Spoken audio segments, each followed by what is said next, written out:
Good afternoon and hello. I am Donald Cairns, a former president of the City Club Forum Foundation. I am pleased to welcome you to this City Club Friday Forum.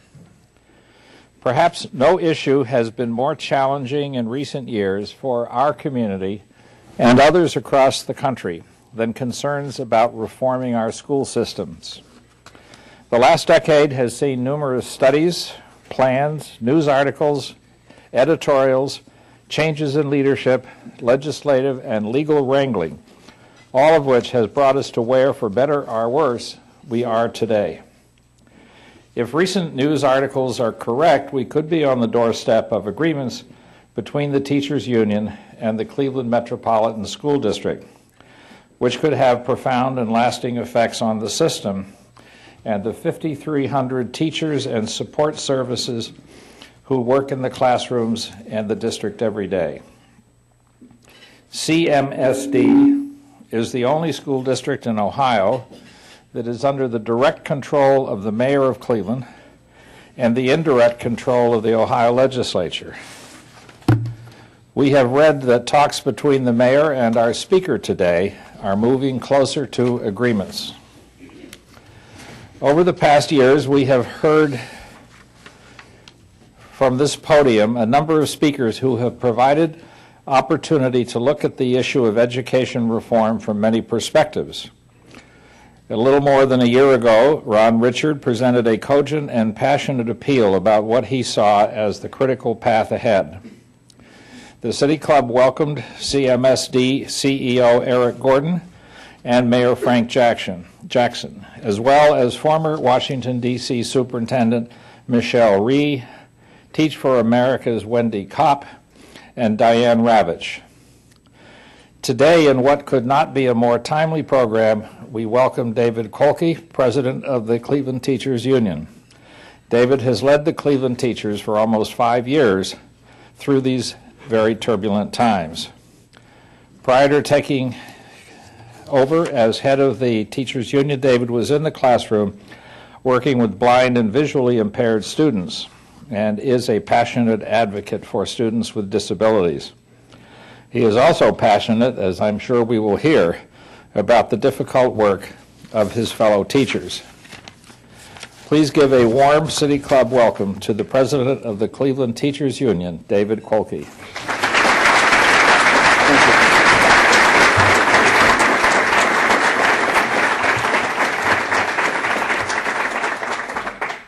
Thank you and good afternoon.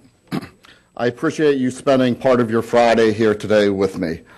And thank you also to the City Club for inviting me. What a tremendous institution this is, and I'm very honored and delighted to be here. When it comes to the subject of public education, it seems like there is no shortage of disagreement out there.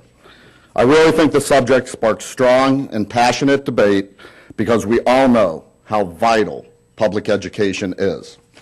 At its best, the public education system is our great equalizer.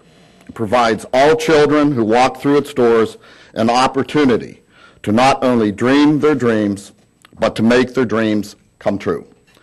We also know that public education and economic progress is inextricably linked. We in Cleveland have faced tough economic times, and I think we have a shared sense that our city's future is tied to the quality of its schools. So I want to talk to you today about how we, as a community working together, can make our schools better. But first, I want everyone to know I was born and raised a few miles outside of Pittsburgh, Pennsylvania. And yes, I always do full disclosure. I still have a terrible towel, and I get grief for it from many of you in this room. You know, I'm also the youngest of 9. I had 5 sisters and 3 brothers, and as I was growing up, I always wanted to be in either the human service field or in the education field. I really started out at the University of Pittsburgh. My hope was to become a physical therapist, but I actually got recruited to Cleveland and Cleveland State University. My brother-in-law worked for the Pittsburgh Blind Association, and I had another relative who was the superintendent for the Maryland School for the Blind. Both of them had ties with Cleveland State University, and the Orientation and Mobility Program, and they convinced me to give Cleveland State a look. And as the saying goes, I never look back. I fell in love with Cleveland State, the blind rehab program, and the city of Cleveland. I eventually did a practicum at the old Wilson Junior High School and the A.G. Bell School for the Deaf, and that's when I realized that working with blind and visually impaired kids was what I wanted to do. My experience as a special educator in Cleveland is really what helped me shape my views about education reform. When I started working in the Cleveland schools in 1984, I knew I was an advocate for my profession, but it became very clear to me that it was much more than that.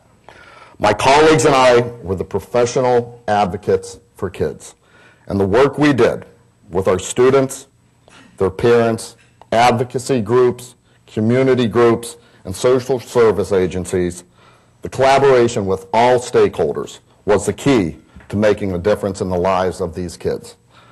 While my story may be unique, I don't believe that it is unusual. I don't know a single teacher who got into this profession for money, fame, or power. The teachers I know got into this profession because they care about kids and want to do something to make their community and their world a little bit better. That's why I'm always surprised and, to be quite honest, a little angry when some people blame teachers for all the ills, real or imagined. About a year ago, the writer Dave Eggers had an excellent piece in the New York Times about teachers that I'd like to share with you. He wrote that when we don't get the results we want in military endeavors, we don't blame the soldiers. We don't say we failed on the battlefield because of those lazy soldiers and their bloated benefit plans. When we don't get the results we had hoped for on the battlefield, we most likely blame the generals, the Secretary of Defense, or maybe our elected officials. In fact, Eggers wrote, "No one would even contemplate blaming the men and women fighting every day in the trenches for little pay and little recognition. And when our military efforts don't succeed, we think of better ways to support those soldiers. We try to give them better tools, better weapons, better protection, better training, and work to attract more and better soldiers with recruiting incentives. But what do you think we do in public education? We don't like the way our students' scores on a test or the way the particular school performs. We blame the teachers. When we worry about the United States falling behind other countries on international test scores, we blame the teachers. But instead of giving teachers more resources when we fall short of our goals, we channel their resources towards private school vouchers and for-profit charter school operators. That's not what top-performing school systems do around the world, and it's not what top-performing school systems here in the United States do. They don't blame teachers. They listen to teachers and work with teachers. They do the things with teachers, not to teachers. And they give their teachers the tools they need to meet the challenges they face. A year or so ago, the accounting firm McKinsey examined how we as a nation might attract and retain a talented teaching force. They compared how we treat teachers here in the United States with how 3 top-performing countries, Finland, Singapore, and South Korea, treat teachers. These countries have a very different approach than ours. They recruit the top college graduates to the profession. We don't. In Finland and Singapore, they pay for their training. We don't. And South Korea pays its teachers on an average 250% of what we do. Most important, these countries trust their teachers. They listen to their teachers. They give their teachers more rights, not take them away. The top-performing systems here and abroad value the voice of teachers and work with them as professional colleagues. They create a climate of trust which fosters cooperation and collaboration. And you know what? Collaboration and trust doesn't cost a dime. Collaboration and trust are not foreign concepts that can only happen in Finland and Singapore. Collaboration and trust can happen here, right here, in school districts in our country every single day. They happen in cities and school districts that have challenges very similar to the challenges we face here in Cleveland. And if we follow their lead, they could be the foundation for our own success story here in Cleveland. Let me briefly share two examples with you. In New Haven, Connecticut, school district officials and teachers negotiated a collective bargaining agreement that goes beyond wages to lay the groundwork for a breakout model of urban school reform, and ones that keep teachers' voices in all key decisions. The contract sets out a new teacher evaluation system that includes student test results and other measures of student progress to be determined by a labor management committee. It also establishes a peer assistance and review program staffed by full-time educators, reaffirms tenure and the principle of fair dismissal of educators, and provides flexibility to support innovation such as extended school hours with staff input. Since the union and the district share the goal of retaining good teachers, the agreement also provides salary increases amounting to 12% over 4 years. The agreement was hailed in the local media as the first in the nation agreement between a city and a teachers union to work together to change the way public schools work. It has been praised by Education Secretary Arne Duncan as a really important progressive labor agreement. New York Times columnist David Brooks said the contract incorporates the best reform ideas. His fellow New York Times columnist Nicholas Kristof said it showed teachers unions could be part of the solution in urban education reform. Likewise, school district officials in Pittsburgh and that city's teachers union last year worked together to design a more demanding curriculum.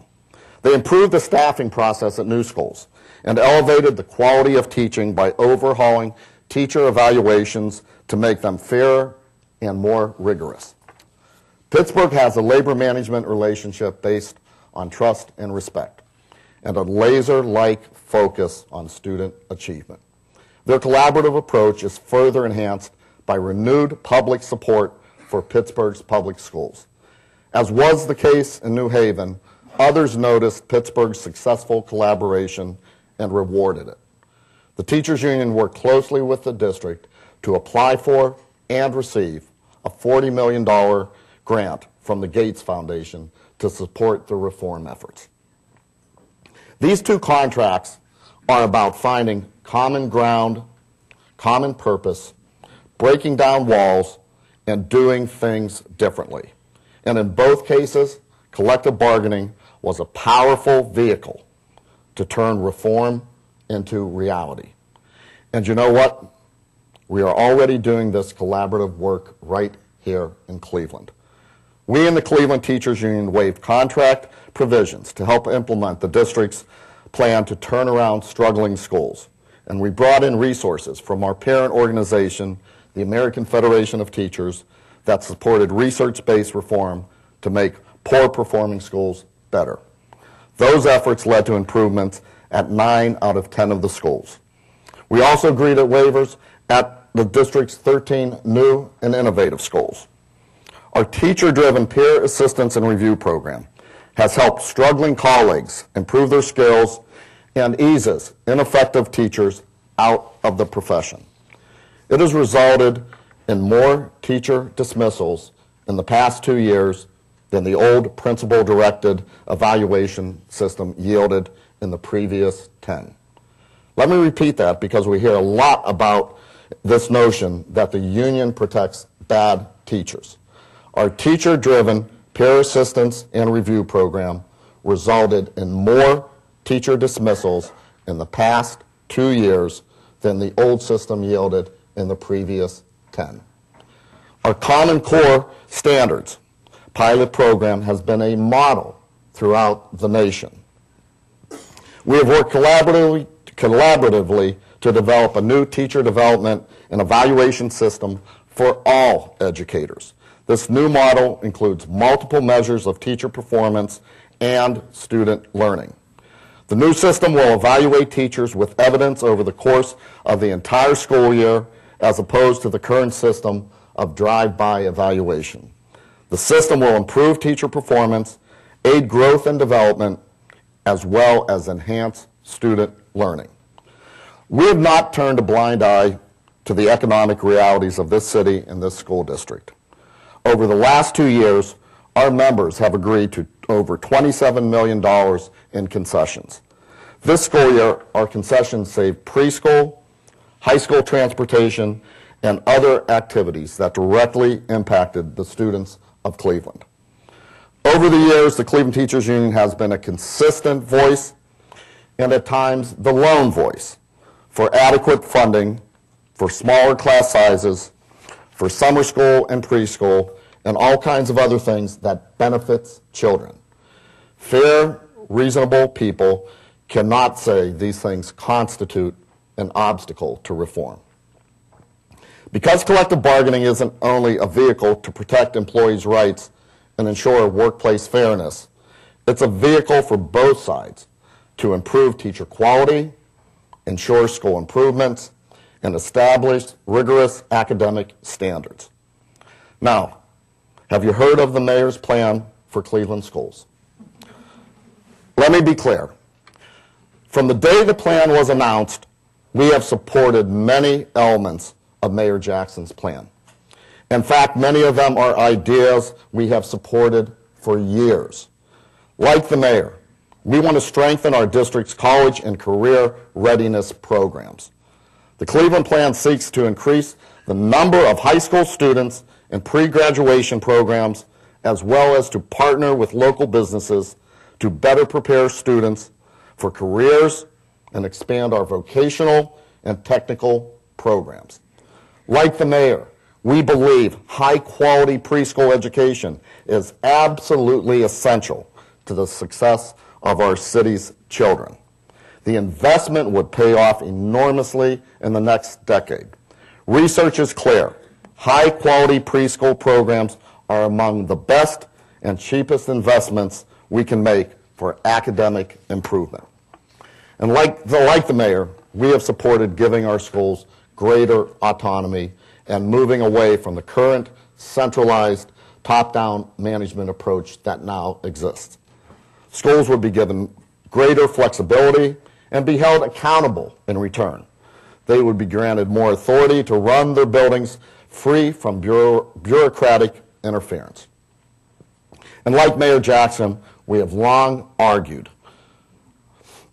tax-supported charter schools should be subject to the same high level of accountability as other public schools.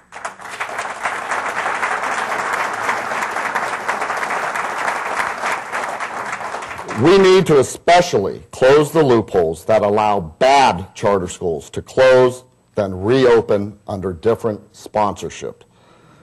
There are other parts of the plan, such as year-round school calendar, that have been tried from time to time with some degree of success. They are worth exploring again. Despite its many good ideas, the mayor's plan had areas that, as you know, were of great concern to us. The reality, though, is that you can't get true education reform with a tax on teachers and their collective bargaining rights. You don't improve teaching and learning by silencing the voice of those on the front lines who work most closely with our children. Top-performing school systems here and abroad don't blame their educators. They do not shut their door on collaboration. They open the door, invite others to join the conversation. A few short months ago, voters in Cleveland and throughout Ohio sent a strong and unambiguous message that they did not want teachers and other public employees to lose their rights and their voice.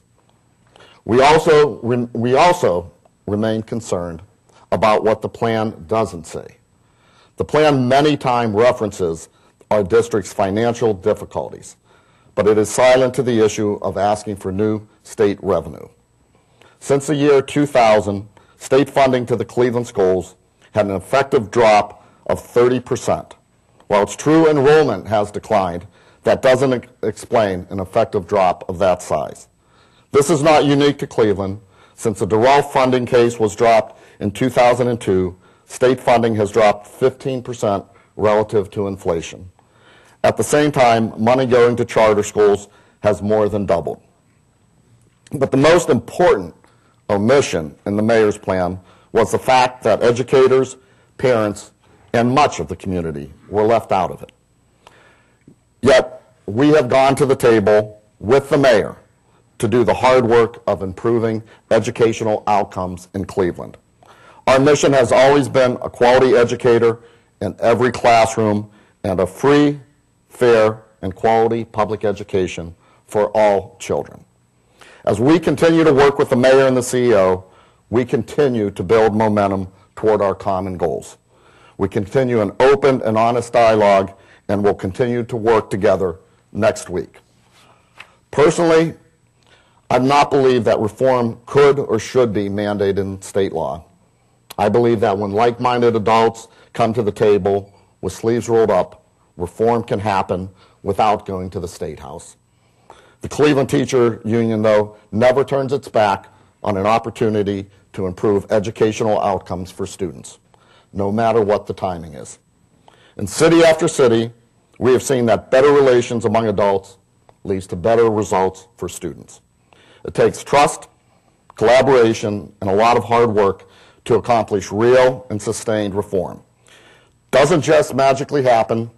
You have to really want it to happen. Collaboration isn't, as one superintendent here suggested, sitting around holding hands singing Kumbaya. It's difficult, serious work. But it is an effective strategy in business, in the public sector, and in education. If you don't believe me, then listen to Bill Gates. He recently wrote the following in the New York Times. A good personnel system encourages employees and managers to work together to set clear, achievable goals. Annual reviews are a diagnostic tool to help employees reflect on their performance, get honest feedback, and create a plan for improvement. Many other businesses and public sector employees embrace this approach, and that's where the focus should be in education. School leaders and teachers working together to get better. We can all agree, I think, that our schools can and should do better. But many of us in town have our share of disagreements over the years about how best to help schools. Any of you, of course, are free to disagree with our union's ideas and our proposals. We likewise may disagree with your ideas and proposals. The fact is, people of good will can have different opinions on issues like charter schools, merit pay, school turnaround strategies, or a host of other issues. But no fair-minded person can say the Cleveland Teachers Union has been unwilling to work with others to improve our schools and give our students better educational opportunities. An objective look at history clearly refutes that claim. And here's the good news. When others have worked with us, our district has made progress and will continue to make progress.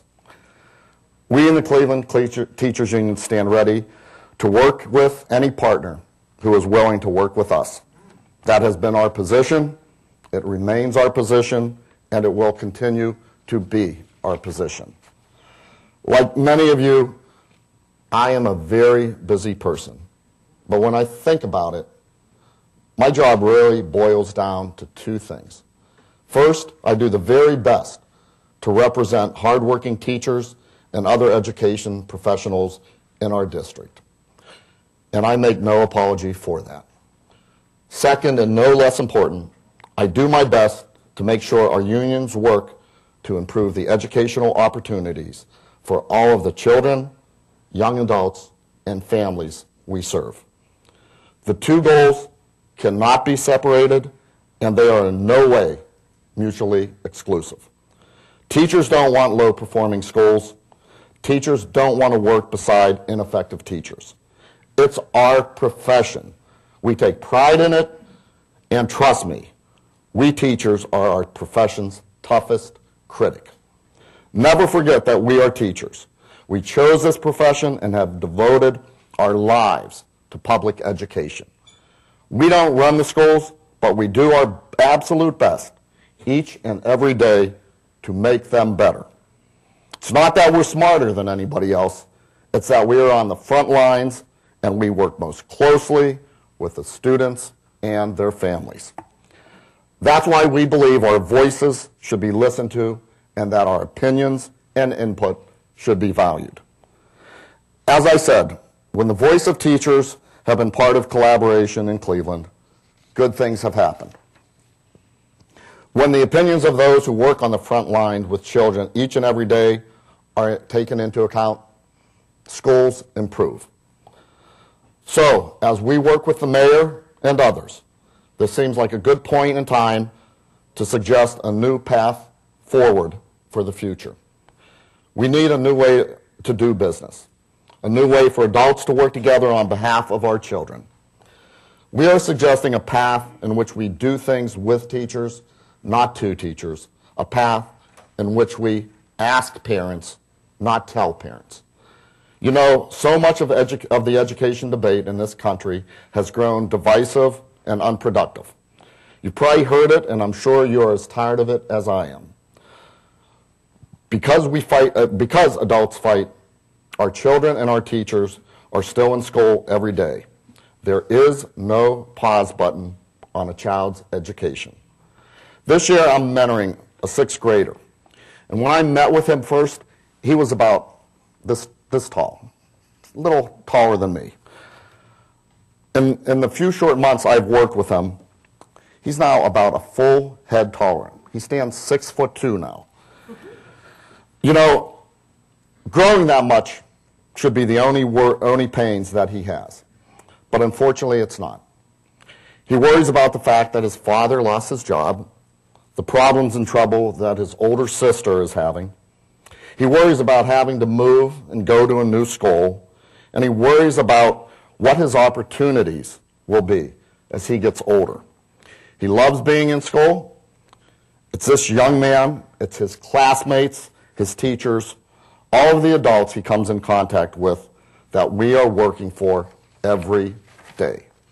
So if we want to bring significant, wide-scaled, enduring reform to help all students, we have to find common ground and move forward on common purpose. And not just between the union and the district, but finding common purpose with our parents and our partners in the community. Because everyone should have an important role in this endeavor. Our goal as a city needs to be, how do we lift all boats, not how do we divide? So let's not focus on what divides us, but what unifies us. Shortly after she took over as AFT president, Randy Weingarten gave a speech at the National Press Club in Washington. She said that anyone who advanced an idea that was good for kids, we would have a willing partner in AFT. She said that no issue should be off the table, with the possible exception of vouchers, which drain resources from public schools. I'd like to use my good fortune of being here today to issue that same promise. We will work with anybody, we will discuss any idea, because as a city, we need to transform our mutual responsibility into a mutual commitment to improve schools. This has to be a constant, day after day commitment, not a conversation that begins and ends at the bargaining table or a levy campaign.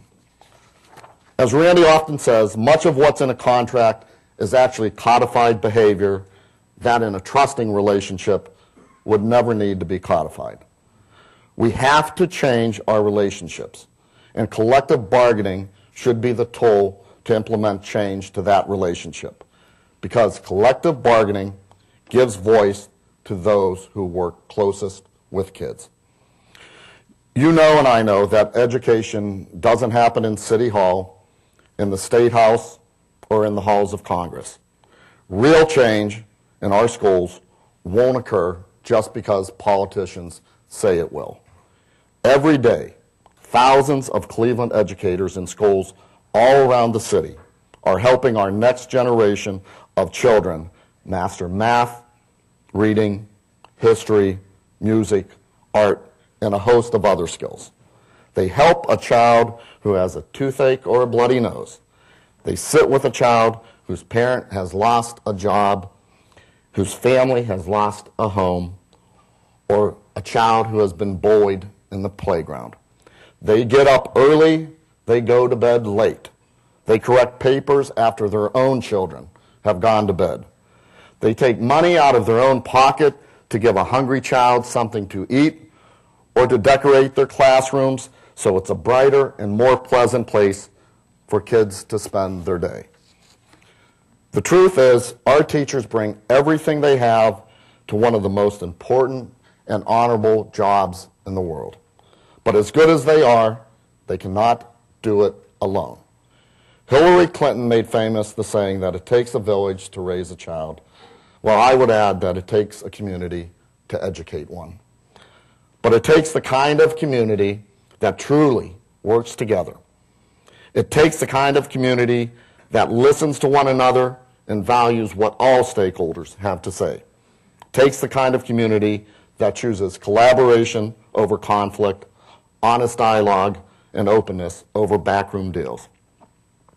I know and you know that Cleveland can be that kind of community. We at the Cleveland Teachers Union will not only take a seat at the table, but we will pull out the chair and invite you to sit with us. But ultimately, we hope that you will walk down this path with us. We can't promise that the path will always be smooth. There will be twists and turns and bumps along the way. But ultimately, it's the only path that will take us where we need to be. Walk with us for our children, for our city, and for our future. Dr. Martin Luther King once said that the ultimate measure of a man is not where he stands in the moment of comfort and convenience, but where he stands at times of challenges and controversies. I am confident that in the end, we in Cleveland will be judged, as Dr. King's words suggest, not by our challenges, but rather by our response to them. Thank you.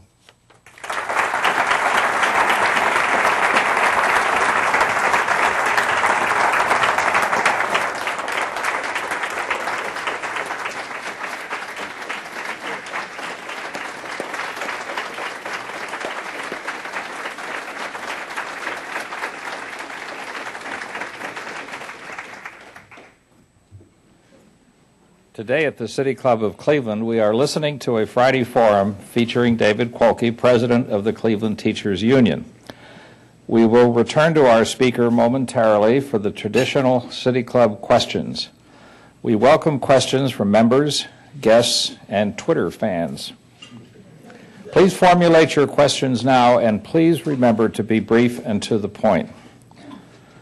We welcome each of you here, including members of Cleveland City Council, staff and teachers of Cleveland Metropolitan School District, and other educators. We also welcome those listening to WCPN, WCLV, WTAM, and one of the many radio stations across the country. Our television partners are WVIZ PBS IdeaStream. Television broadcasts of the City Club are made possible by Cleveland State University and PNC Bank. Our live webcast is supported by the University of Akron. We would like to welcome guests today at tables hosted by the Cleveland Teachers Union, the Greater Cleveland Partnership, and the North Shore AFL-CIO, and we thank you for your support. Now we return to our speaker for our traditional City Club Q&A period. We welcome questions from everyone. Holding the microphones today, our City Club Program Director, Carrie Miller. Where is she? And Special Initiatives Coordinator, Phil Williams. First question, please. Mr. Quolke, would you please address tenure? I've worked all my career in private industry where we have no tenure. Why should teachers be given guaranteed employment for life, regardless of performance? And Why is this of benefit to the children? I actually think that's a great question because it's one of the most misunderstood questions. You know, we have teachers who have tenure in Cleveland who have been fired over the last 2 years. It is not guaranteed opportunity regardless of how effective you are. It's one of the most misunderstood realities of our teaching profession. I had mentioned that in Cleveland, and we take great pride in our peer assistance and review program. We actually revisited this in 2008, and the goal of our peer assistance and review program was to focus on experienced teachers and get support to them, and if they didn't improve, yes, we eased them out of the profession. Last year, we terminated teachers who had tenure. So while there is a great belief that it's impossible to get rid of teachers who have tenure, it is just not true. Mr. Quolke, thank you very much for coming, and thank you particularly for your service to the children of Cleveland over the many years you've been involved. My question has to do with the contract that you have with the Cleveland schools. Over the last 20 years, the enrollment in Cleveland has been declining, unfortunately, but the size of the teacher's contract continues to grow. I'm just wondering why, in light of some of the things you said today, you wouldn't be willing to sort of start all over again and come to grips in a collaborative and trusting fashion for a new contract that will benefit both sides. Well, and you know, every year when we go into negotiations, we end up leaving a contract that has been approved by both sides. I don't think we've ever, through negotiations, shied away from dealing with any of those issues. The reality is, your contract that we have in Cleveland is a result of 40 years of hard work and 40 years of challenges. But at the end of the day, through every single collective bargaining agreement, it is a side that both the district and the union have walked away from. No, I don't believe that simply just tearing it up and starting from page one all over again is the approach to do it. I believe this is a contract that was crafted by both sides, and both sides have worked hard on that. So I will tell you, as I said today, we've never shied away from talking about any questions. In fact, I do believe issues like peer assistance reviews, class size limits, there are many portions of our collective bargaining agreement that's beneficial to kids and actually is not an obstacle to reform. It's actually a vehicle to reform.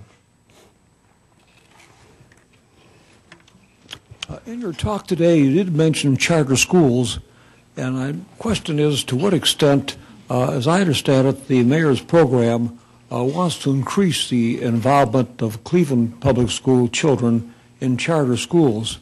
If that happens, to what extent will that reduce the amount of funds that are available to help the children in the public schools, particularly when you have teachers, as you reported, who have to dig in their own pockets to raise money to pay for some of the very essential items that are needed in school districts?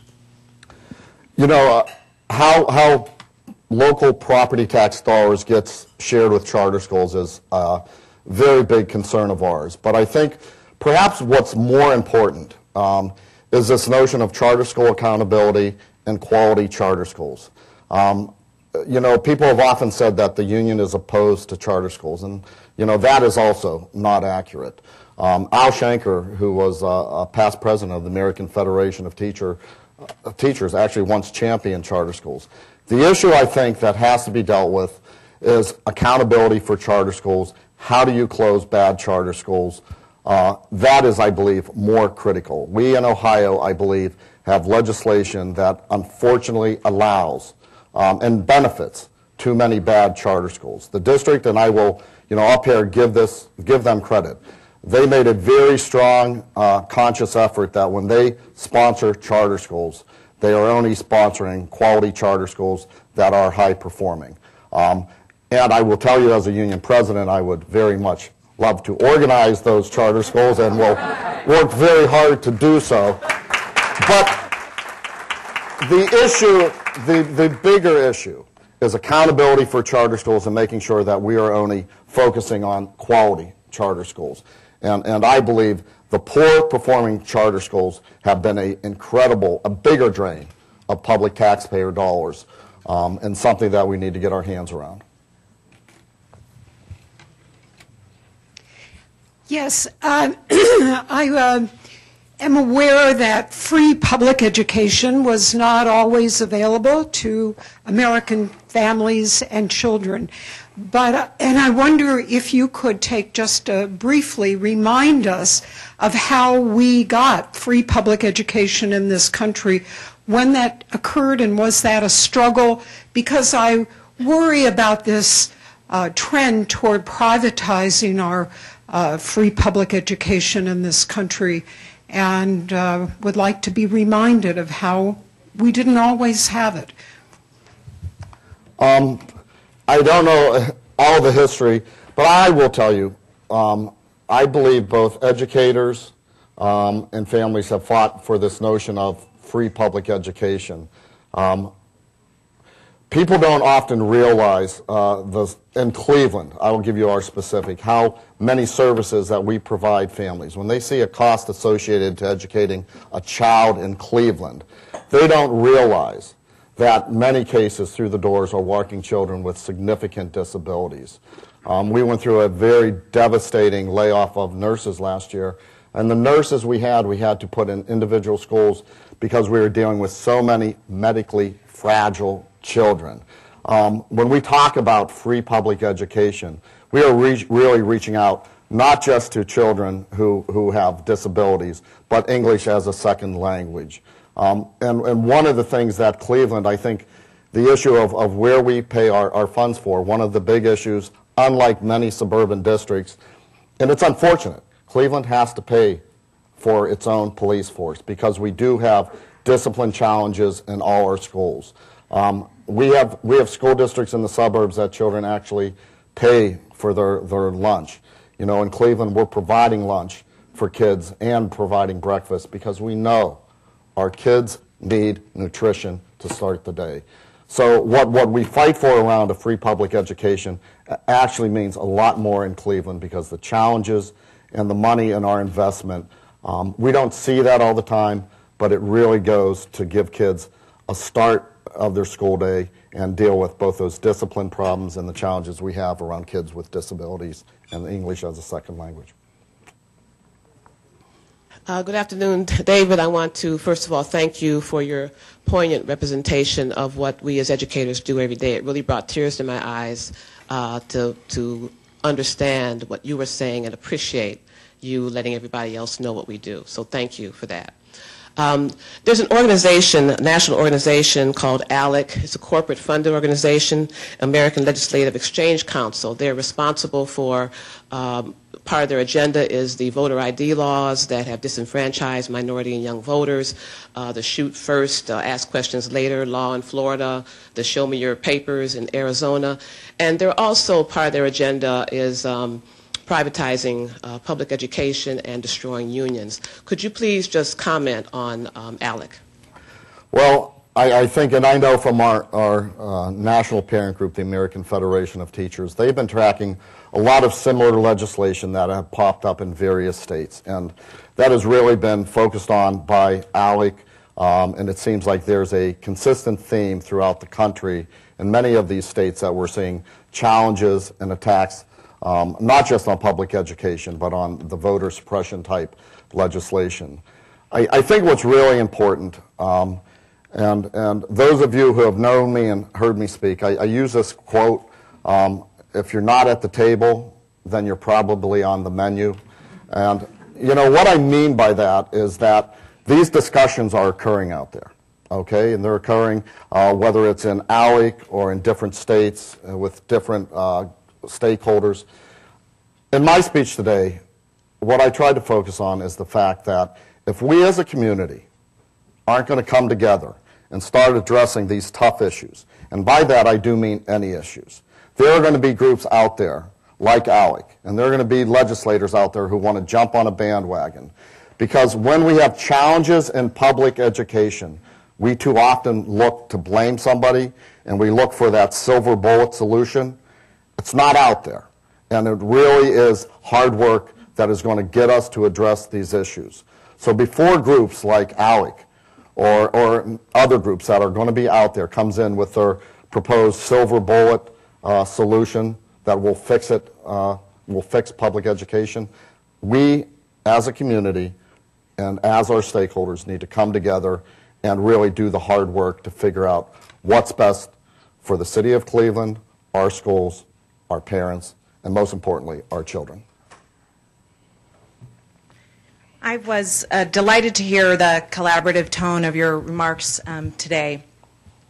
I wondered if you could comment on the phone calls that the union is doing to individuals. I received one at home, and sort of what I perceived to be the divisive tone of those, the script of those phone calls, advising me that I should call my state legislator to demand that they not steal the union's collective bargaining rights, and what sort of the strategy is behind those phone calls and how we maintain the collaborative spirit you expressed here today.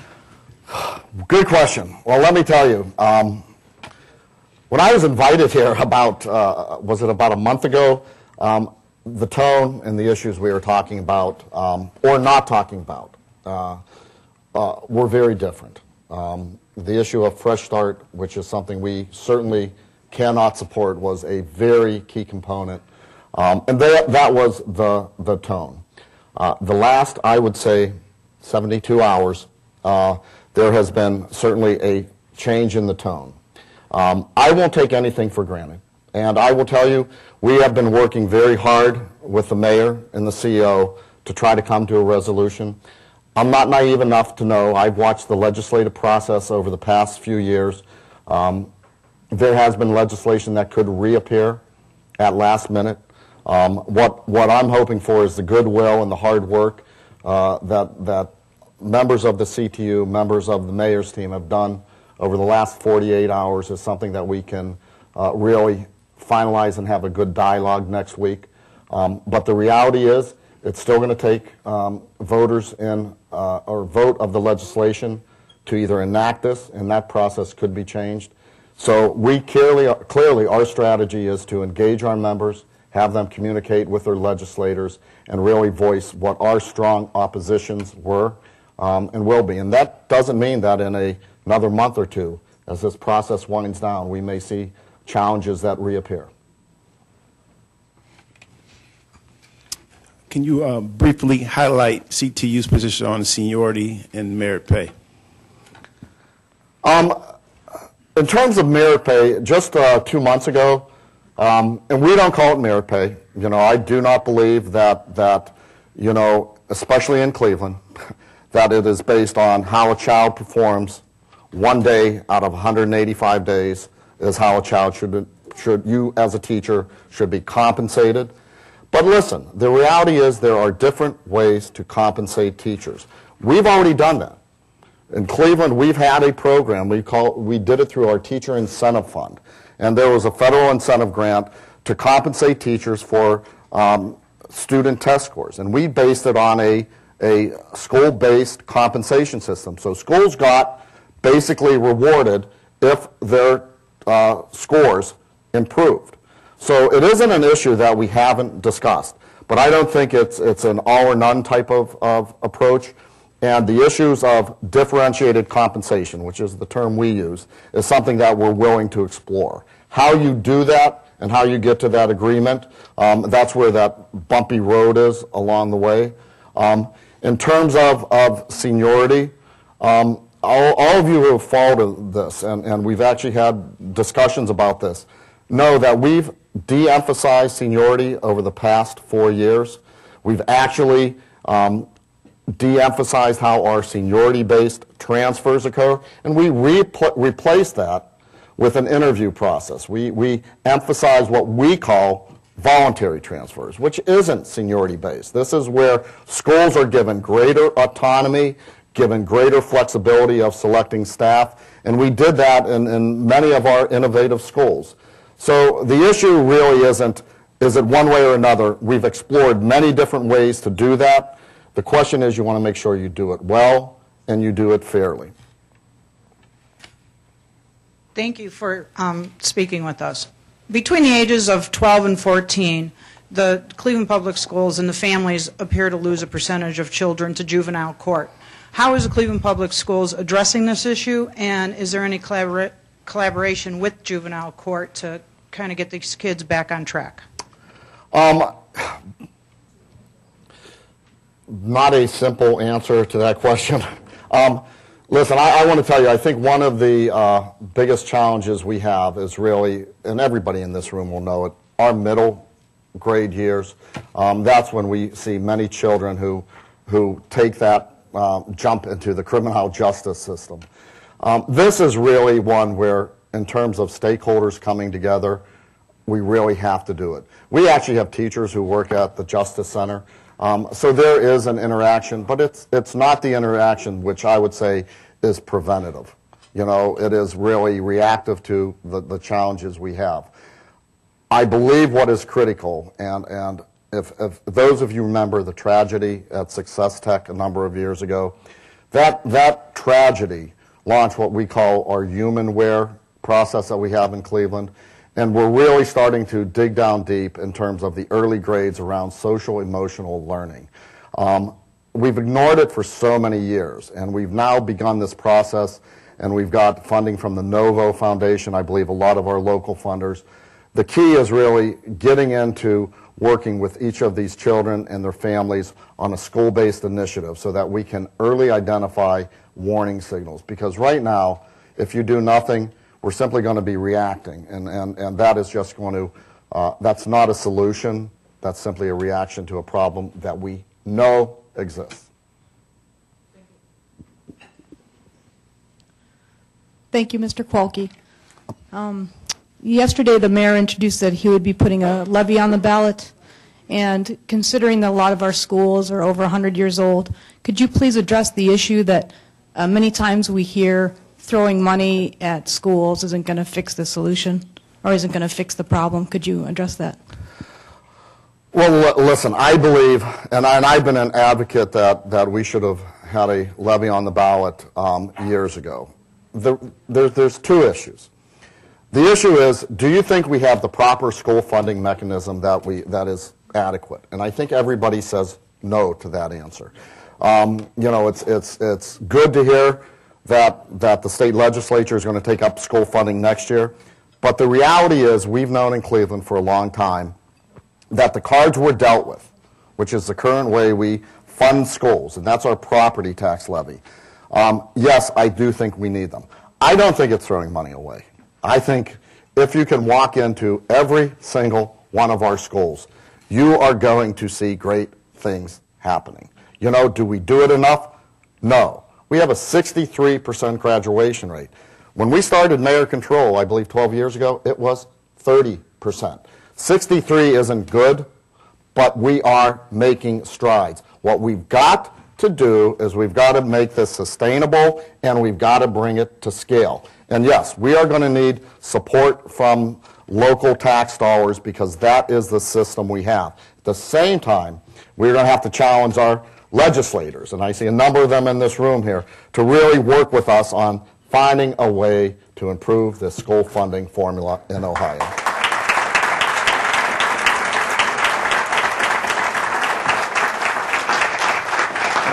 Yes, I appreciate the passion you've addressed the issue today. It shows that you really care about what you're doing. At the same time, I have to ask, why is there a significant absence of community and parent input in this process on both sides? Not only from the teachers union, but from our leadership and legislators and foundations. They have not brought community leaders to the table and parents to the table to address some of the issues you talk about. I mean, I volunteer at the Downtown Education Center, at the Juvenile Justice Center. So I'm aware of some of the issues we're facing. But we're not at the table. And these changes that you're talking about that you want to have happen, they're all in the sky, but they're not in print, and the community's not buying it. I think the issue that is brought up, and I think it's a good one, you know, we did have to do a little fighting to get into the table, and it's never easy. But I think the bigger issue we have around parent and community engagement is our investment in it. And I, in my 28 years, have seen little investment in real real parent engagement and parent involvement, which is in fact community involvement. We have had SPOs, we have had SCCs, we've had more mandated organizations that call it parent involvement, but it really isn't parent involvement. I believe, as in many of the cases, you have to have a quality investment to really make parent engagement work. And to that end, and we have on our end, we're looking at possibly working to fund a parent engagement organizer. It's hard work, it's real work, but you have to invest the money to really get the parents engaged. And I think a committee isn't going to do it. It's real investment and real engagement.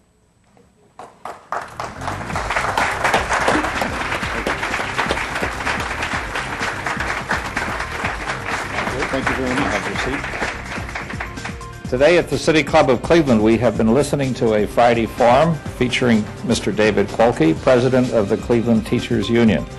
Thank you, Mr. Quolke. Thank you, ladies and gentlemen. This forum is now adjourned.